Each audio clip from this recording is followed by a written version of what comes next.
Estamos reunidos aqui essa noite para mais um culto de ensino e é a oportunidade para nós estarmos estudando a palavra de Deus.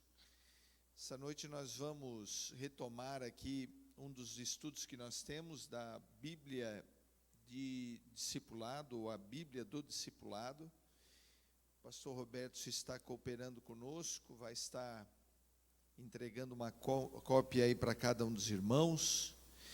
Se os irmãos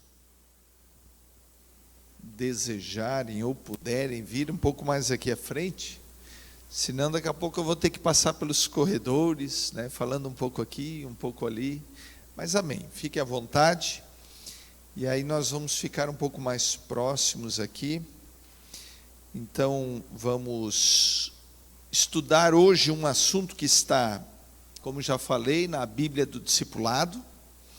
Esta Bíblia é esse exemplar que nós temos aqui e que a Sociedade Bíblica lançou em 2017, portanto aí mais ou menos 5 anos atrás, 5, 6 anos, e além de uma versão da Almeida Nova Atualizada, ela tem quase 500 estudos em diversos temas, inclusive na área do relacionamento, dos relacionamentos. E o que nós vamos tratar hoje é exatamente sobre a questão da restauração. O tema que você vê aí fala sobre José do Egito, um líder ferido,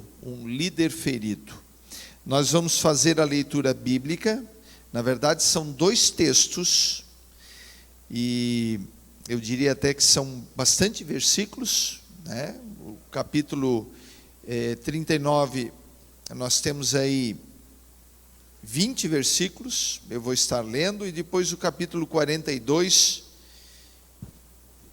nós temos também aí mais uma parte. E você já deve perceber, a maioria já acompanha, ou já acompanhou em outras oportunidades,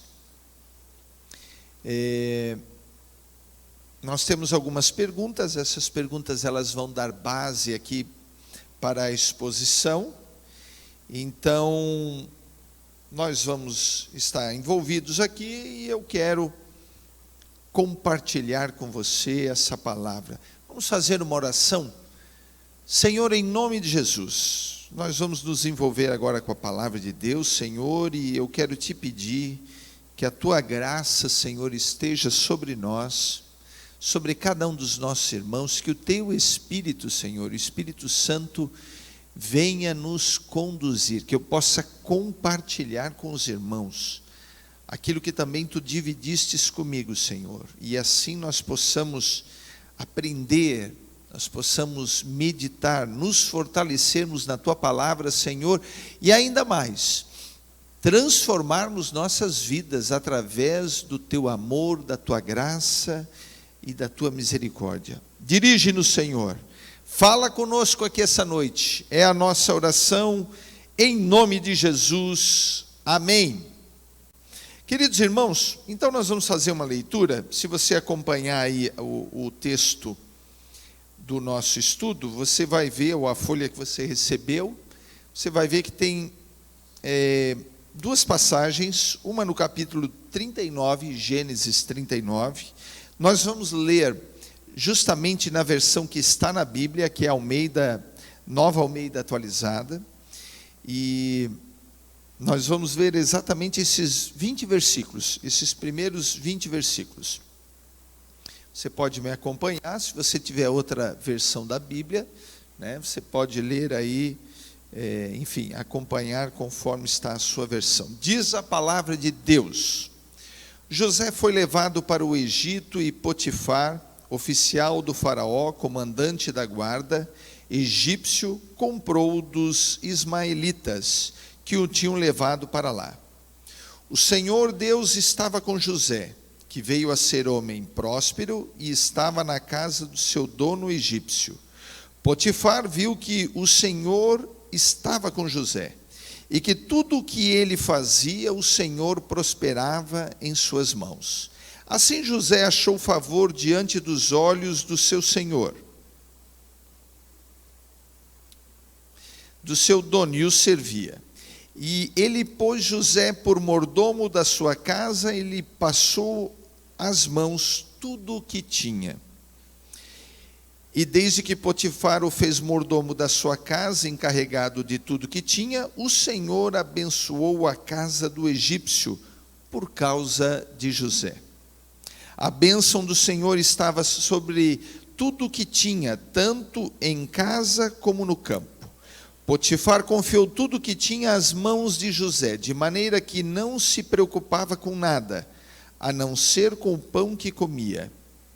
José tinha um belo porte e boa aparência. Assim, depois de algum tempo, a mulher de Potifar pôs os olhos em José e lhe disse: venha para a cama comigo.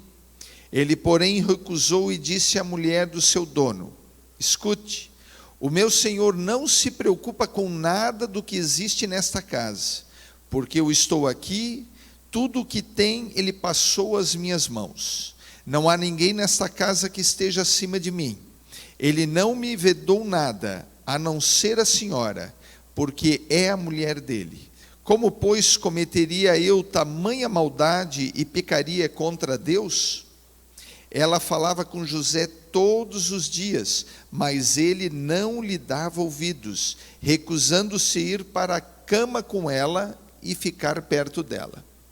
Aconteceu, porém, que certo dia José entrou na casa para fazer o seu serviço, e ninguém de casa se achava presente.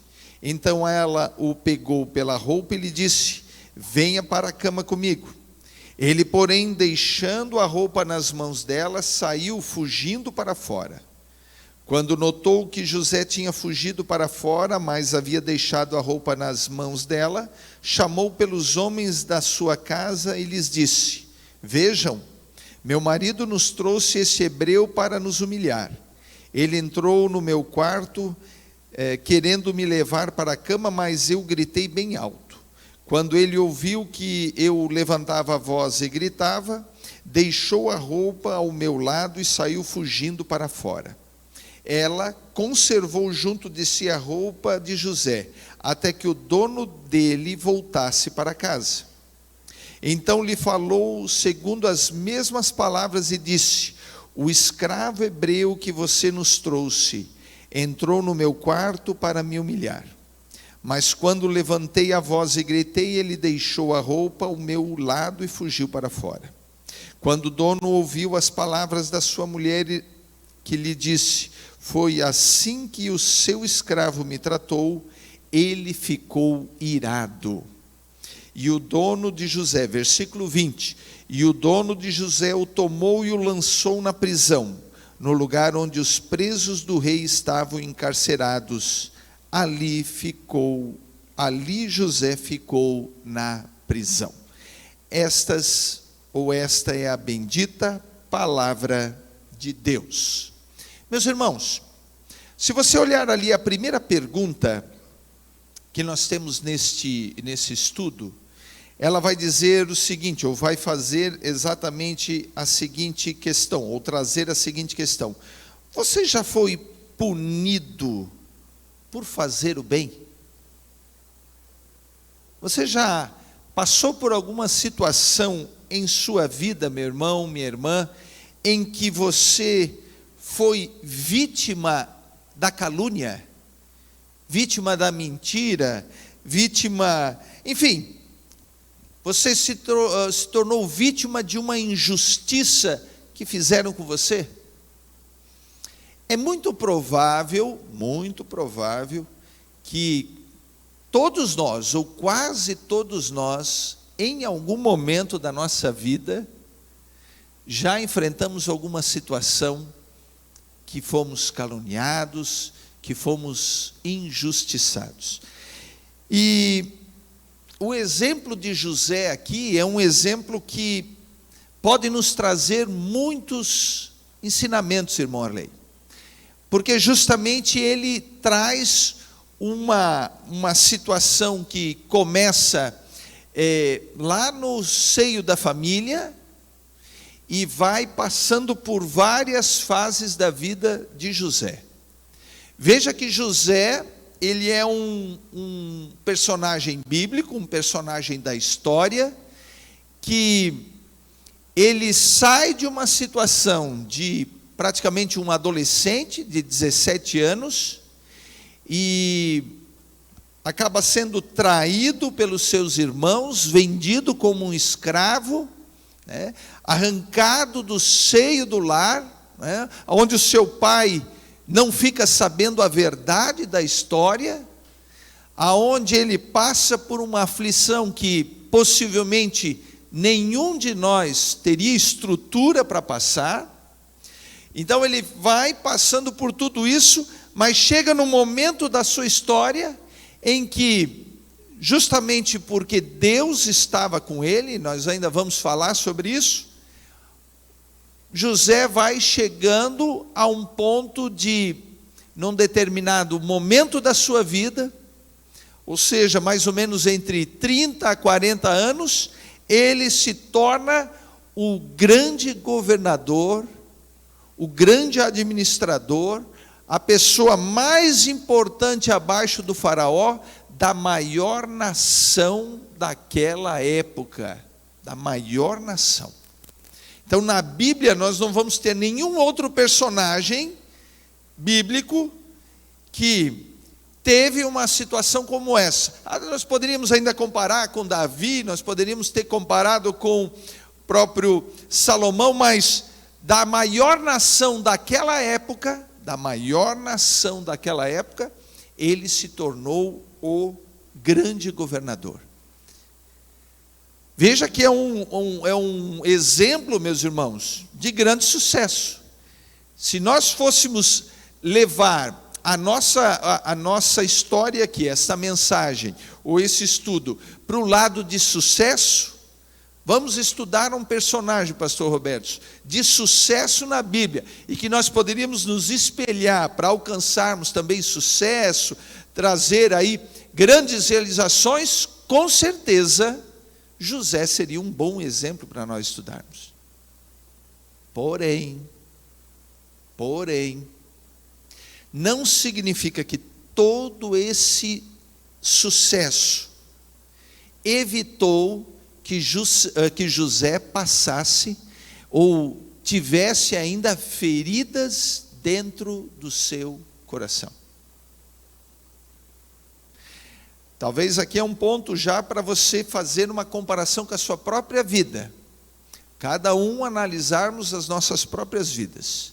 Não há sucesso que nós possamos alcançar, não há situação que nós possamos chegar em nossas vidas que nos garanta que nós não vamos enfrentar feridas do passado ou enfrentar situações que ficaram dentro de nós. José é esse exemplo.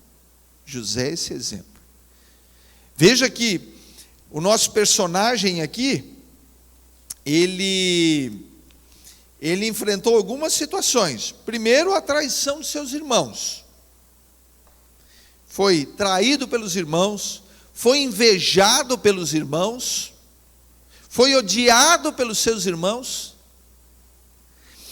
É interessante que, num dos textos aqui, e que estão nos capítulos anteriores a esse capítulo 39, exatamente ele vai falar algo sobre a inveja, né, que os irmãos tinham inveja exatamente de José. E essa inveja, ela trouxe toda essa situação que fez com que o ódio que eles nutriram por José, fizesse com que eles traíssem José, ou seja, vendesse o próprio irmão como um escravo. E uma outra oportunidade, irmã Ana Júlia, eu trouxe aqui um estudo era uma mensagem sobre inveja, sobre ciúmes. E eu gostaria de destacar, porque nem todos estavam aqui naquela oportunidade, um dos conceitos bíblicos sobre a inveja. Porque às vezes nós achamos que ciúme e inveja são coisas bem distintas.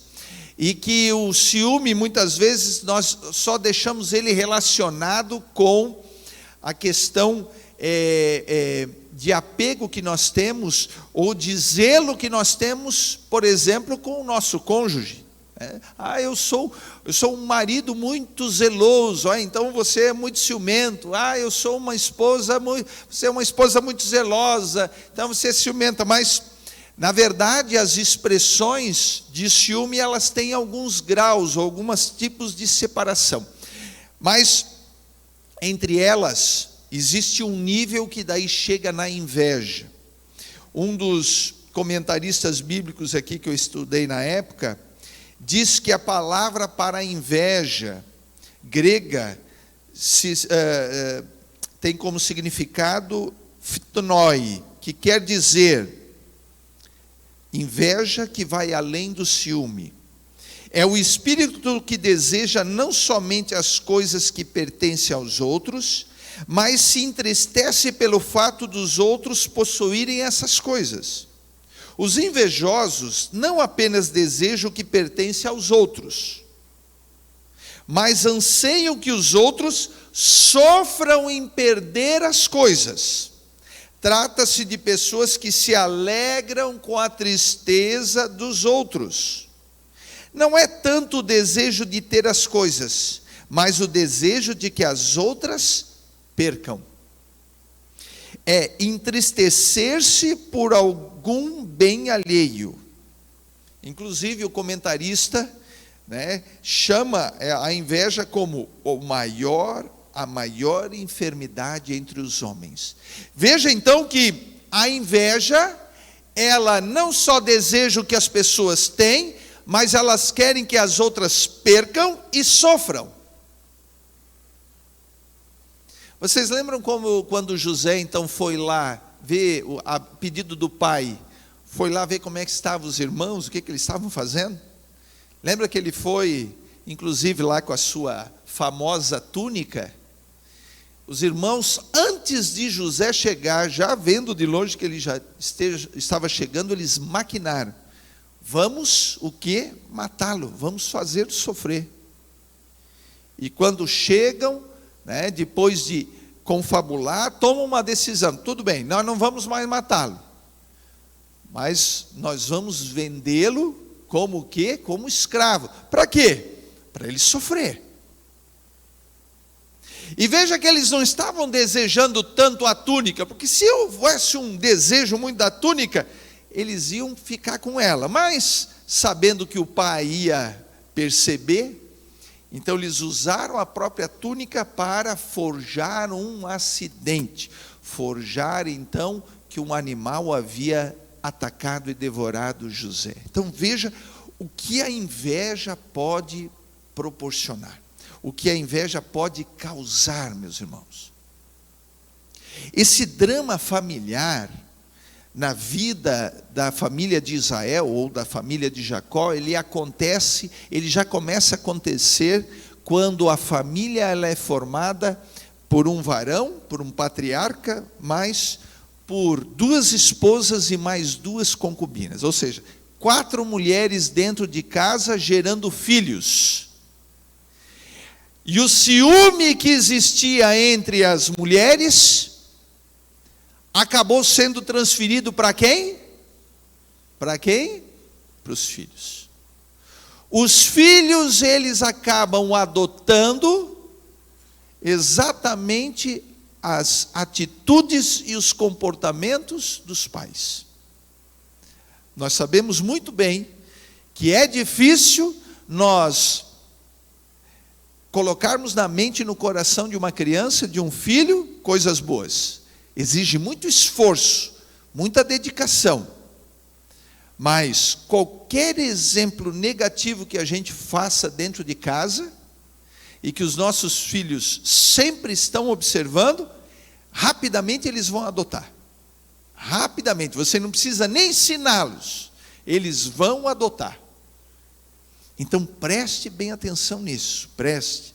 A hora que você está com o seu filho, a hora que você está com a sua filha, observe. De vez em quando, eu e Verônica estamos lá com os filhos, a gente olha um para o outro e diz, olha, esse aqui é bem parecido contigo, ó, essa aqui é bem parecida contigo, né? Mas não é só fisicamente, é exatamente na forma de agir. Isso tudo aconteceu, não veio pelo DNA, isso não vem pelo DNA, a gente até brinca, não, isso aí nasceu assim, não, é a observação. Esses filhos de Jacó, justamente por causa dessa estrutura, tiveram esse ciúme, e que causou toda essa situação. Bom, então veja que, claro que nós não estamos aqui para avaliar a vida de cada um de nós, Davi, mas é certo que todos nós temos uma carga de vida, experiências da nossa vida que trazem, através dessa história, uma série de sentimentos que podem ser bons e que podem ser não tão bons, que podem ser positivos e que podem ser negativos. E eles têm uma influência direta na sua vida, direta nas suas decisões, direta na forma com que você encara as coisas. É exatamente onde a gente chega nesse aspecto das feridas, das mágoas, dos rancores, do ódio, de todas as coisas que às vezes sobrecarregam o coração de uma pessoa. Então, observar uma história como essa pode nos ajudar, porque esse é o princípio da palavra de Deus, nos ajudar a entendermos melhor a nós mesmos, mas mais do que isso, porque não é para se conformar, é para justamente gerar uma transformação, uma mudança que venha nos abençoar. Eu acredito que a palavra de Deus tem esse poder de transformar nossas vidas e de nos abençoar. Quantos creem nesse poder? Amém. É por isso que a gente está aqui estudando. Nós não estamos aqui simplesmente só para observarmos a história.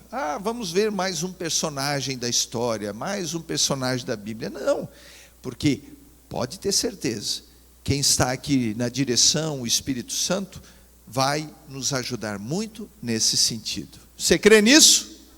A segunda pergunta: ainda quando o Senhor estava com José, como Satanás conseguiu derrotá-lo?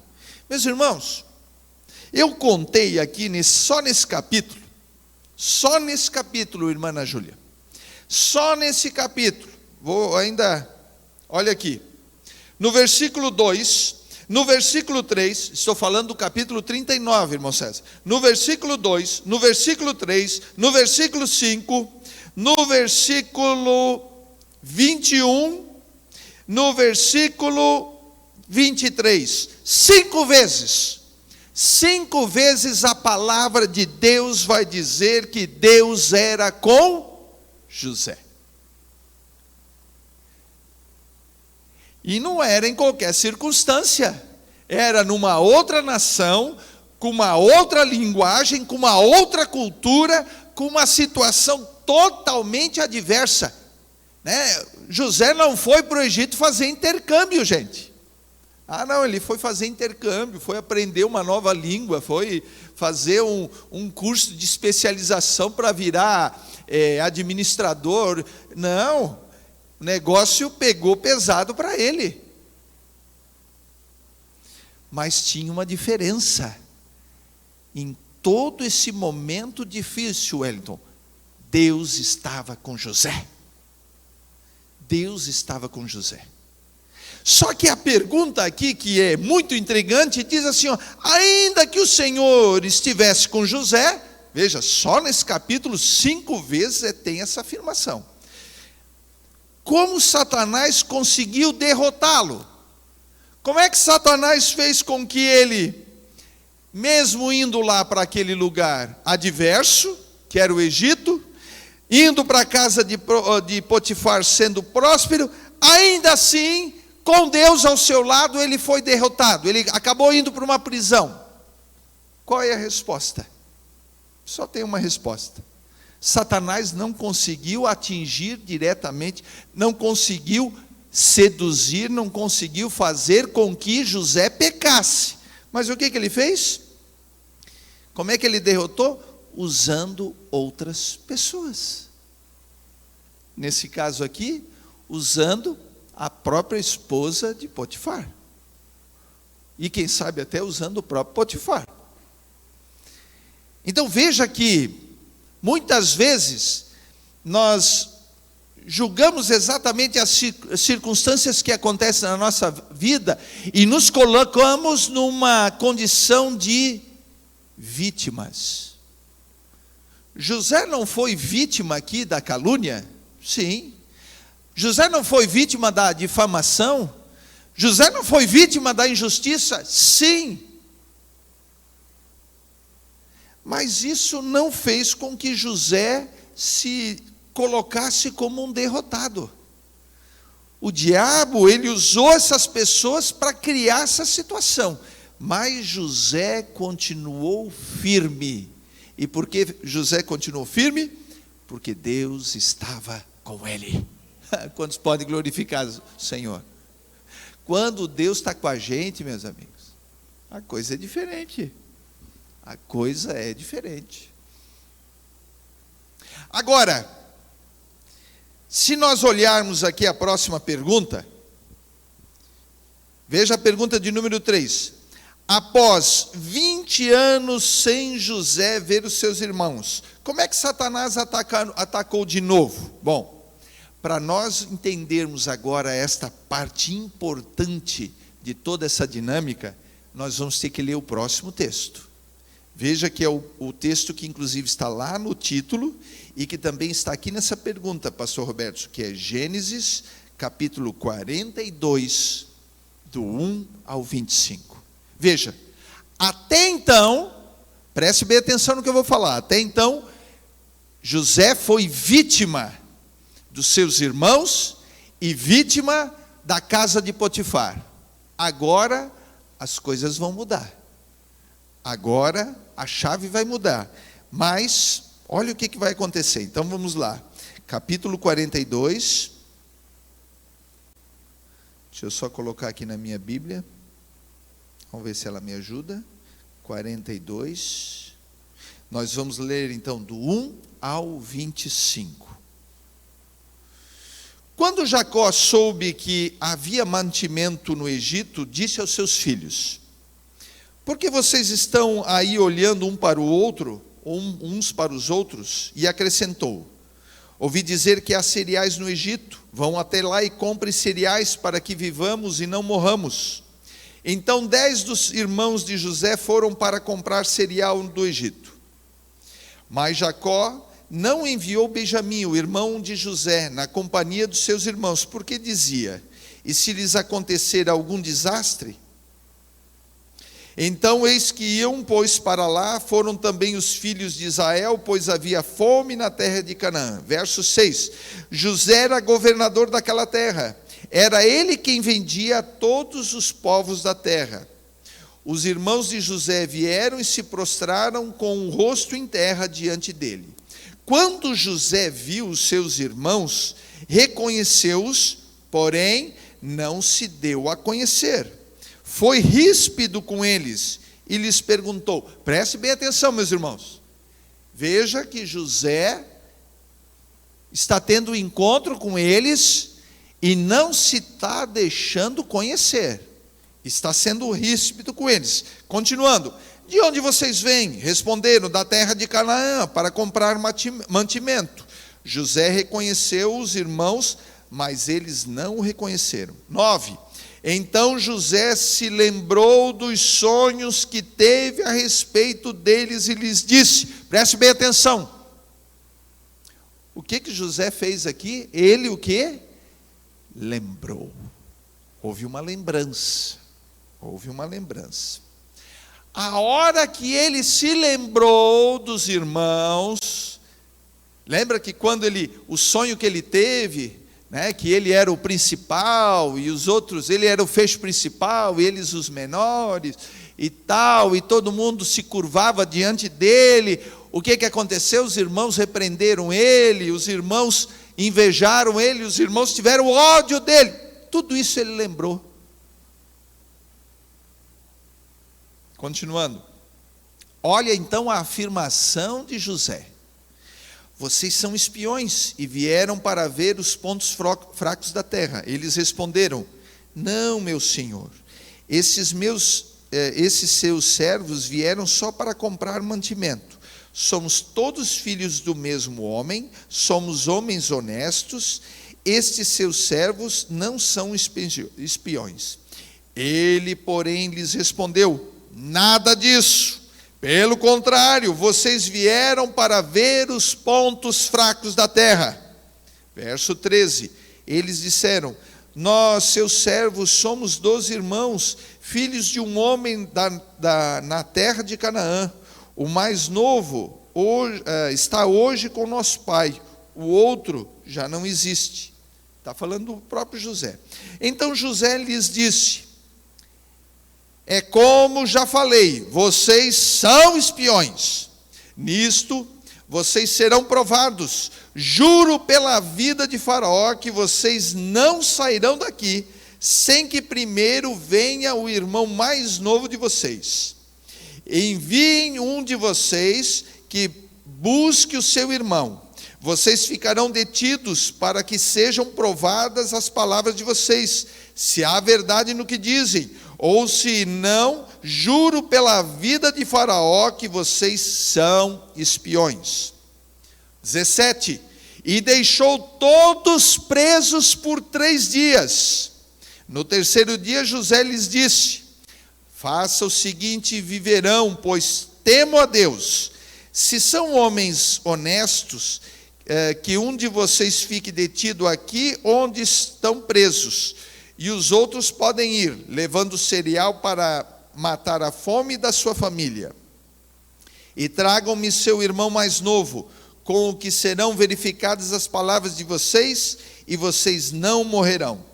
E eles dispuseram a fazê-lo. Então disseram entre si: na verdade, estamos sendo castigados por causa do nosso irmão, pois vimos a angústia da sua alma, quando nos pedia e não lhe demos ouvidos. Por isso nos sobrevém agora esta ansiedade. Rúben respondeu-lhes: não é verdade que eu disse, não pequem contra o jovem? Mas vocês não quiseram me ouvir, pois agora estão vendo que o sangue dele está sendo requerido de nós. Eles, porém, não sabiam que José os entendia, porque lhes falava por meio de um intérprete. 24. E retirando-se deles, José chorou. Depois, voltando para junto deles, lhes falou outra vez. Escolheu Simeão e o algemou na presença deles. 25. José ordenou que lhes enchessem de cereais os sacos e lhes restituísse um dinheiro a cada um no saco de cereal, e os suprissem de comida para o caminho, e assim foi feito. Meus irmãos, 1, 2, 3, 4, 5, 6, 7. 7 vezes nesse capítulo 42, José não teve uma atitude condizente com aquele homem que Deus estava com ele. Veja que a pergunta diz assim, como Satanás atacou de novo? Como é que Satanás atacou agora José? Usando seus irmãos? Não, usando o próprio José. Aquela situação, aquele reencontro com seus irmãos, fez com que todo aquele passado voltasse à tona.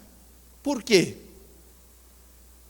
Por que um passado volta à tona em nossas vidas?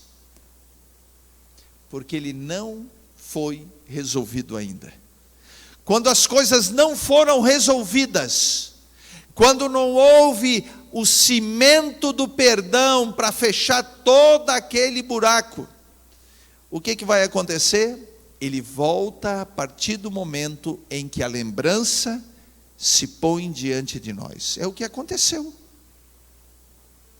A partir do momento em que ele viu seus irmãos, ele teve exatamente essa situação. Você quer ver uma coisa? O texto, inclusive, complementar que está aqui embaixo, vai dizer lá no versículo, capítulo 41, coloque ali para nós, minha irmã. Capítulo 41, o verso 50 e o verso do 50 ao 52. Antes de chegar a fome, nasceram 2 filhos a José, os quais lhes deu Asenate, filha de Potífera, sacerdote de On.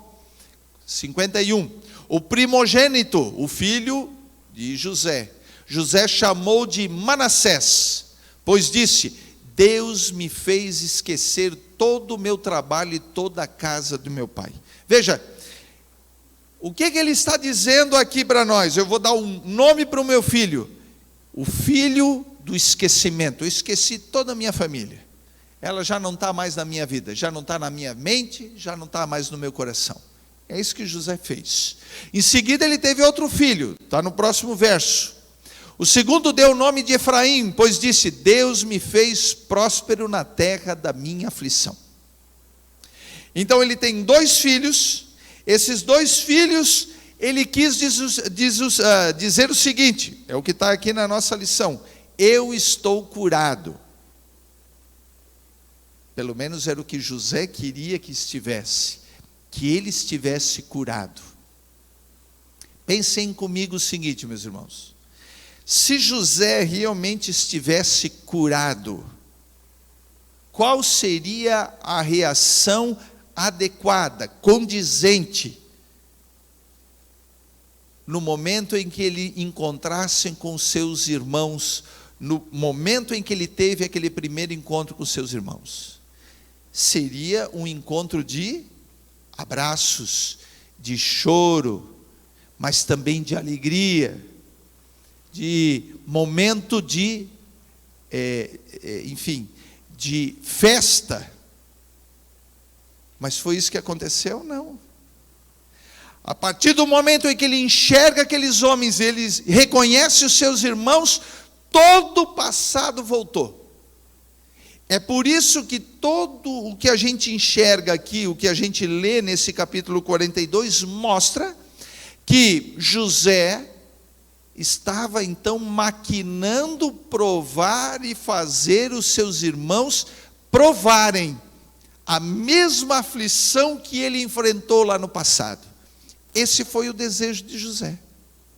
Ah, está certo isso, pastor? Não. Se nós perguntássemos aqui para o nosso mestre, quem é o nosso mestre mesmo? Jesus.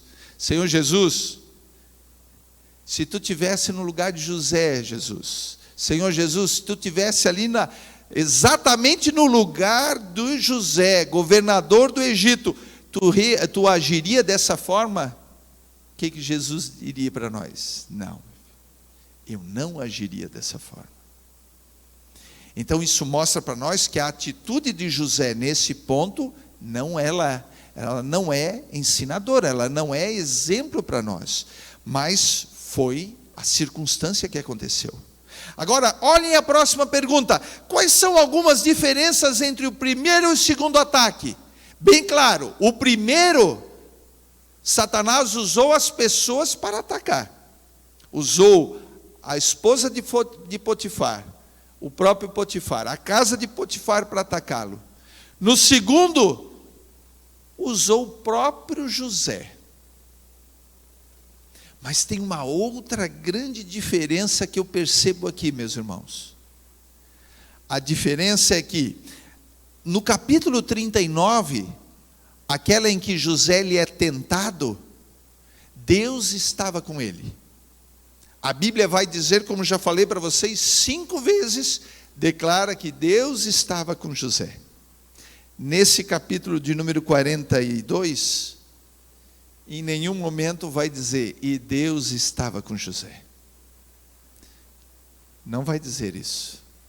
Não está dizendo em nenhum texto aqui que, amando de Deus, ou pela orientação de Deus, ou seguindo alguma instrução de Deus, José agiu dessa forma. Não. Deus não estava envolvido naquele momento. Isso aqui é uma grande lição para nós, meus irmãos.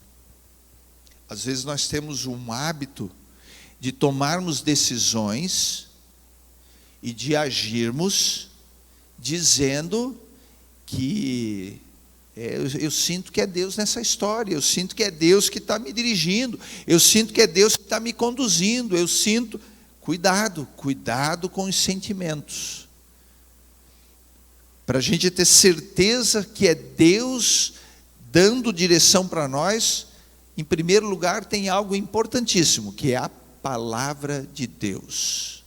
Se nós nos pautarmos, ou quando estamos pautados na palavra de Deus, nós podemos ter certeza que nós estamos caminhando na direção certa. Mas a oração, a consagração, a intimidade com Deus, aleluia, ela é uma outra referência para nós sabermos se nós estamos tendo as atitudes certas.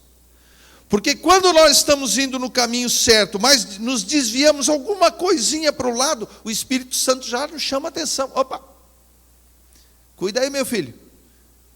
Não era para ter agido assim. Não era para ter feito dessa forma. É claro que o que eu vou falar aqui pode ser de uma forma só da minha análise, mas possivelmente José não foi orar e pedir para Deus: Senhor, chegou aqui, na minha frente os meus irmãos, aqueles sem vergonha dos meus irmãos, eles estão ali na sala. O que eu faço com eles, Senhor? A gente não vai encontrar nesse texto. Nós não vamos encontrar. Porque se ele perguntasse para o Senhor, possivelmente haveria uma outra direção para ser dada para ele. Quantos estão ouvindo a palavra de Deus até aqui? Amém? Bom, agora, meus irmãos, tem algumas coisas aqui para a gente entrar já na finalização. Existe algum ponto, olha a pergunta de número 5, existe algum ponto que você vê que é vulnerável à carne, que você vê em você mesmo, tá? Ou ao mundo, ou ao diabo, e que você poderia fazer para mudar? E o que você poderia fazer para mudar isso? Veja, vamos imaginar agora que você tem aí um conflito dentro de você, uma ferida, uma angústia, um rancor, uma coisa mal resolvida, algo que te incomoda, algo que te perturba. Eu não vou dizer na mesma intensidade, na mesma proporção que José. José é uma referência para nós. Mas, no nosso caso, o que nós temos que fazer? Primeiro ponto fundamental é nós reconhecermos. Quando nós não reconhecemos, isso é como um câncer, é como um tumor. Ele está ali e a tendência é ele só aumentar. Ele não vai ficar, você não pode pensar, não, ele está aqui, eu não estou sentindo nenhuma dor nesse momento, então ele vai ficar ali paradinho e não vai incomodar. Não, vai ter um momento em que ele vai tomar outras proporções. Chegou um momento na vida do José, que quando ele teve encontro com seus irmãos, tomou outras proporções. Então a gente precisa reconhecer isso na nossa vida. Nós temos que reconhecer. Um ponto que me chamou muito a atenção, e o autor aqui, ele vai nos dizer, é que toda essa situação com seus irmãos foi mexendo muito com as emoções de José. Você quer ver uma coisa? Coloque ali para nós, irmã. O versículo Gênesis 45, 2. Gênesis 45, 2. Note que 7 vezes em Gênesis 42, 24, 43, 30, 45, 2, que é o que nós vamos ler, 45, 14, 45, 15, 46, 29, Gênesis 50, verso 1. Em todas essas vezes, José chorou. Ou seja, José teve grande emoção. Grandes emoções. Isso mostra que o que ele enfrentou até se tornar governador do Egito não foi coisa simples de se viver e de passar. Não foi.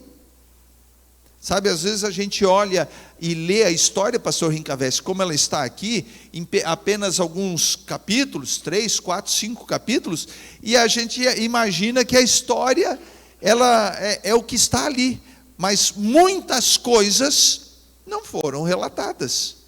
É claro que o essencial e o importante, segundo a Bíblia nos diz isso, o que é necessário está aqui, mas lendo e identificando esses versículos, mostra para nós que José, ele viveu em muita aflição mesmo durante todo esse período. E aí chega um momento em que os irmãos dele, já não, eles estão dispostos a entregar a própria vida para salvar a vida de Benjamim.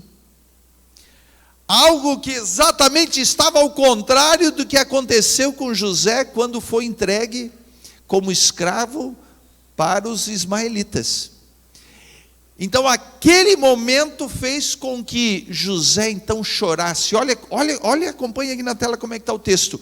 E levantou a voz em choro, de maneira que os egípcios o ouviram e também a casa de Faraó.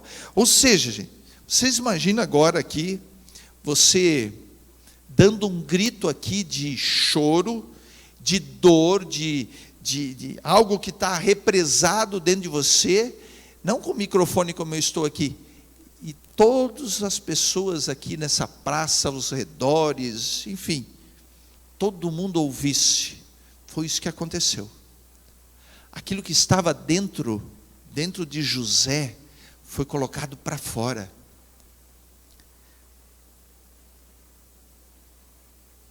Nós temos que pensar nisso, sabe? Tem horas, meus irmãos, que nós precisamos colocar para fora essas situações. Se você está enfrentando um momento difícil, que você não consegue lidar, que realmente está represado, procure um dos nossos pastores, nos procure. Nós temos uma equipe de pastores aqui, nós não somos especialistas na área emocional, como tem aí psicólogos e tal, mas nós temos experiência com a palavra de Deus, e através da oração, através de um ombro amigo, você pode ter certeza que você vai ter um companheiro para estar junto com você, e quem sabe até chorando, para que você possa liberar o seu coração. Às vezes a gente fica segurando. José colocou tudo para fora. Só que tem um momento aqui que ele é chave, meus irmãos. E nós não vamos ter muito tempo agora para a gente finalizar, mas é algo que está aqui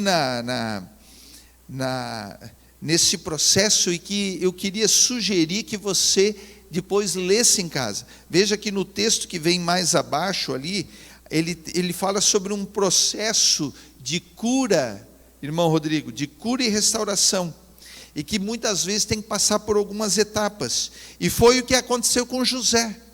Ele teve que passar por umas etapas. Primeiro, a negação da dor, Essa negação aconteceu quando ele falou lá que tinha esquecido tudo e que agora só estava prosperando, Depois, ele passou pelo ferir os outros, quando ele feriu seus irmãos, conforme a gente já leu ali no capítulo de número 42. Depois ele sentiu a dor, depois ele expressou e colocou tudo para fora, conforme esse versículo que nós lemos. Só que agora eu queria ler duas passagens para nós encerrarmos. Veja que José, ele conseguiu, coloca ali para nós, irmã, Gênesis 45, 5. Gênesis 45, 5. Ele conseguiu enxergar em toda aquela situação de dor e o que aconteceu no passado, uma direção de Deus. Agora, pois, não fiquem tristes nem irritados contra vocês mesmos, por terem me vendido para cá. Veja, ele está falando com os irmãos, porque foi para preservação da vida que Deus me enviou diante de vocês. Ou seja, vamos ficar nesse versículo aqui. José, mesmo passando tudo que passou, ele conseguiu, irmão Eduardo, reconhecer que havia um propósito de Deus em tudo que ele passou. Havia sim uma vontade de Deus, Wellington. Havia. Ele passou aquilo, mas havia um propósito. E o propósito iria se cumprir a seguir.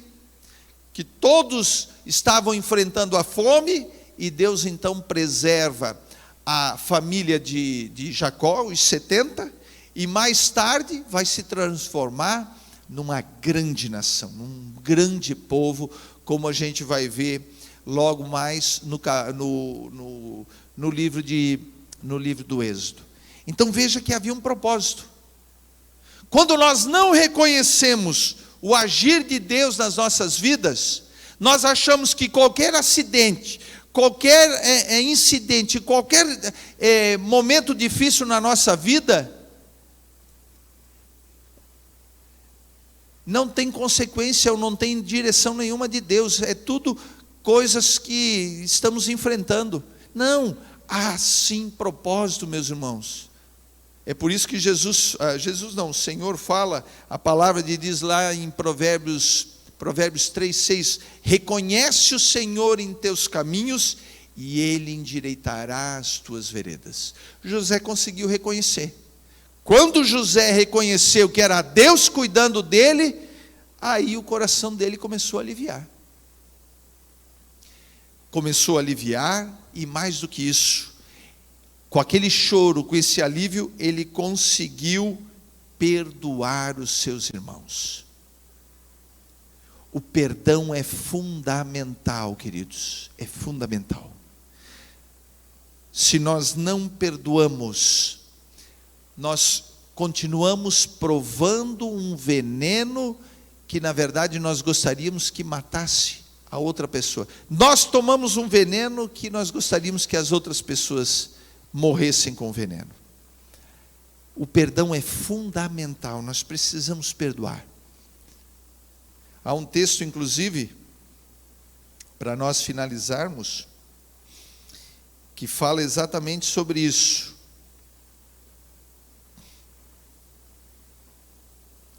E esse texto está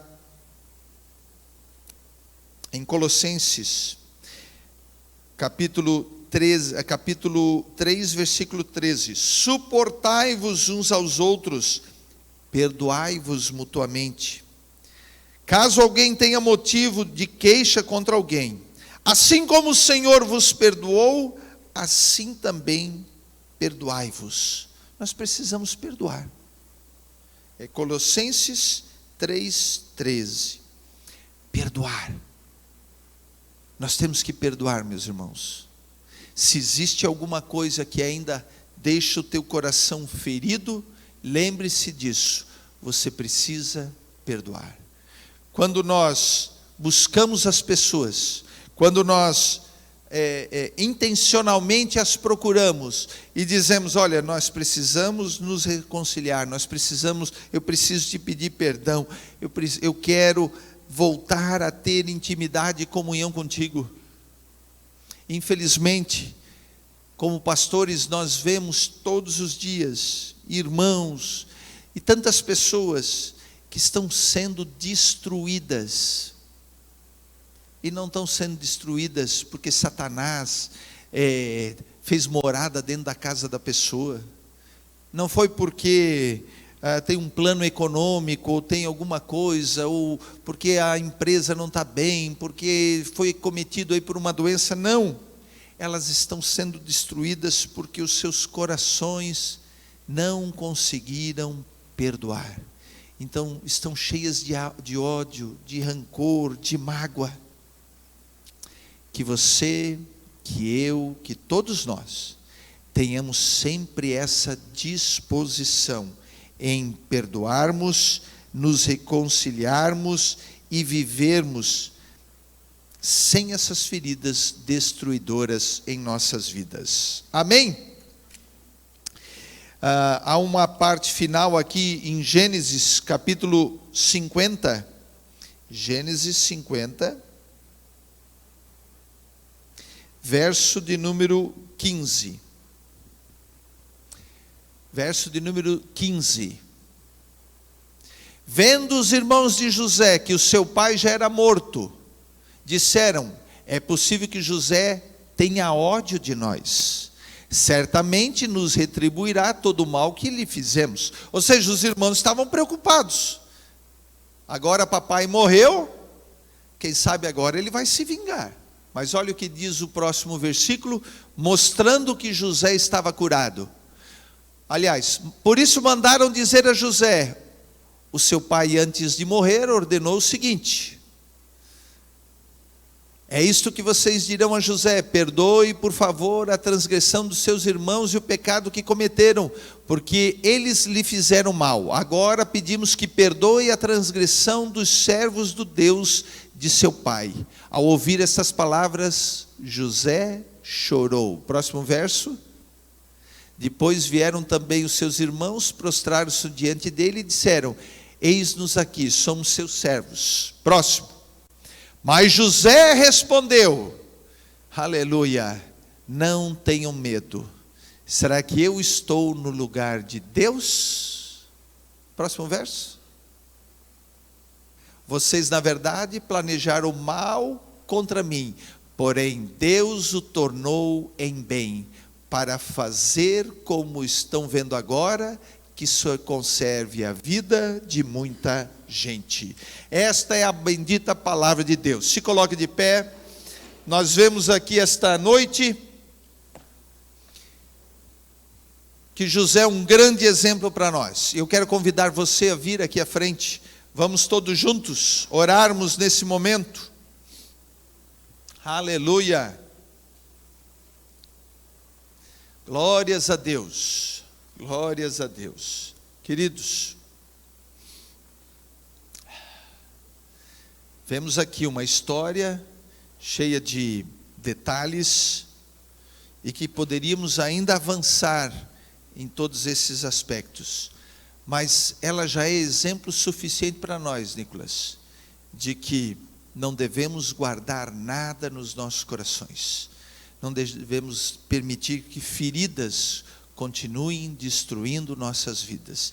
Eu queria que você colocasse a mão no teu coração nesse momento, para que a gente orasse. Vamos orar e vamos pedir ao Senhor que, assim como Ele agiu na vida e através da vida de José, assim como Ele tratou uma situação tão complexa de uma família tão importante que foi a família de Jacó, eu também acredito que Deus tem esse poder e tem essa intenção de trabalhar nas nossas famílias e na vida de cada um de nós, nos curando, nos libertando e dando-nos força para nos reconciliarmos e prosseguirmos em frente. Oremos.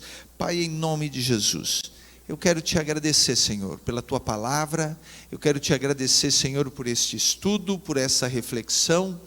E acima de tudo eu quero te agradecer pela vida de cada um dos nossos irmãos que estão aqui e também aqueles que estão nos acompanhando através dessa transmissão. Venha a tua graça, venha a tua misericórdia, venha o teu amor, Senhor, se manifestar em nossas vidas, de tal forma, Senhor, que nós tenhamos essa mesma disposição, em não permitir, Senhor, que o mal, e não permitir que a inveja, que o ódio, que o rancor, que qualquer uma dessas obras da carne prevaleçam contra nossas vidas. Ajuda-nos, Senhor. Ajuda-nos a perdoar, a nos reconciliarmos. Ajuda-nos, Senhor. Eu sei que isso não é fácil, mas precisa ser intencional. Porque assim como o Senhor Jesus, assim como o Pai nos perdoou, nós também devemos perdoar os nossos irmãos. Ajuda-nos, Senhor. Se tem algo que talvez foi despertado aqui essa noite, algum trauma de família, alguma situação não resolvida há muito tempo, que o teu filho e a tua filha tenham a disposição de buscar os seus próximos, de buscar os seus familiares e promover, por intermédio de Cristo Jesus, a reconciliação. Assim nós oramos, assim nós te pedimos, Senhor, tendo a certeza que tu estás nos ouvindo. Amém e amém. Queridos, nossos irmãos prepararam aí um lanchinho para nós, irmã Ana Júlia. Um lanchinho light, um lanchinho aí de comunhão, de confraternização. Então, assim que nós terminarmos aqui, eu espero que todos possam ficar ali para a gente conversar um pouquinho e também atender os irmãos. Lembrando que essa semana nós temos as programações aí contidas na nossa agenda. Quinta-feira, amanhã nós temos as reuniões do Círculo de Oração, União Feminina.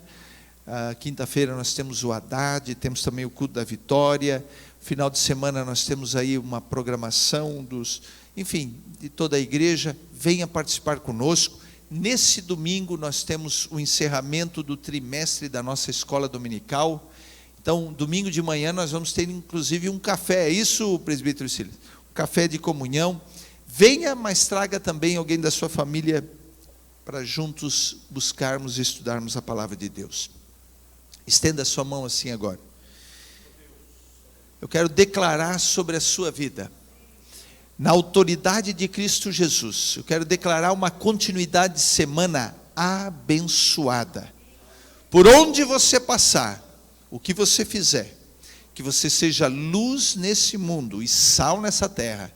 Que você seja bênção na sua casa. Quando você chegar na sua casa, abençoe os seus filhos, abençoe o seu cônjuge, abençoe o seu lar, abençoe a sua casa, para que Deus seja ainda mais glorificado e vocês possam receber e viver as bênçãos de Deus. E assim nós declaramos que o grande amor de Deus, a graça do Senhor Jesus e as consolações do Espírito Santo estejam sobre todos e juntos dizemos amém. A temática desse ano é chamados. Cumprimente seu irmão, a sua irmã.